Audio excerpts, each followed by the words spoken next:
সবকিছু যদি ঠিকঠাক থাকতো তাহলে মোহনবাগান সমর্থকরা দেখতো চিরশত্রু ইস্টবেঙ্গল ক্লাবের জার্সিতে অভিষেক হতে চলেছেন সনি নর্ডিন। হ্যাঁ, এরকমটাই কিন্তু ঘটতে চলেছিল।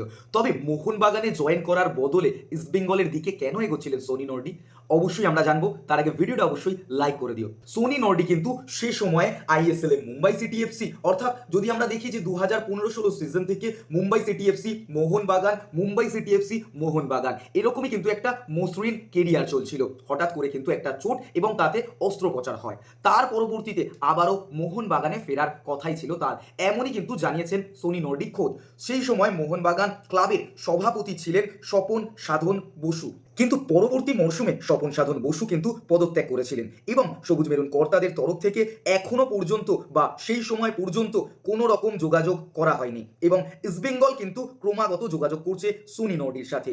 সনি নর্ডি ছাড়া লাল হলুদের কাছে বিদেশি ফুটবলারদের অনেক রকম জীবনপঞ্জিও জমা পড়েছে এবং যেহেতু চোটের থেকে ফিরছেন সনি নর্ডি, সেহেতু তার পারফরমেন্স কতটা ভালো থাকবে এটা নিয়ে কিন্তু একটা দ্বিধা লক্ষ্য করা গেছিল এবং এই সময় সনি নর্ডি ছাড়া ব্রাজিলের এক স্ট্রাইকার, ইরানের মিডফিল্ডার, লেবাননের ফুটবলারদের তালিকা পড়েছিল। সেখানে সুভাষ ভৌমিক কিন্তু একেবারেই তাড়াহুড়ো করতে চায়নি, ধীরে সুস্থে সব দিক বিচার করে ভালো মানের বিদেশি চয়ন করতে চেয়েছিল ইস্টবেঙ্গলের তৎকালীন টিডি সুভাষ ভৌমিক। অর্থাৎ সনি নর্ডি কিন্তু এই সময় ইস্টবেঙ্গলে সাইন করার একটা ভালো জায়গায় পৌঁছে গেছিলেন, তবে শেষ পর্যন্ত তিনি ইন্ডিয়াতে ফেরত আসেনি।